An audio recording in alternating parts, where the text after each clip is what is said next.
How to apply for Medicaid online. First thing first, head over to any of the web browser or move into Safari if you are on your iOS device. Once you're in here, in the search bar, search for Medicaid online. Now, head over to the very first site, log into your account. It will land you on the official page of Medicaid. At the top, you can see it says sign in. But as we're looking for applying the Medicaid card, here tap on create a new account. It will be landing you on this page. Read all of those guidance given here, and then tap on I agree and click on next.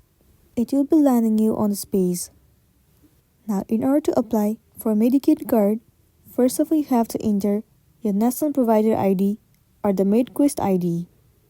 After that, simply enter the tax identification number. Once you have entered both, tap on next at the bottom. Then follow the on-screen process and then you'll be good to go. Once you complete all of the process, your Medicaid card will be applied successfully and then you'll be good to go. So that's all for today, and this is simply how you can apply for Medicaid card. Make sure to smash the like button and consider subscribing if you found this video helpful. We'll see you in the next one.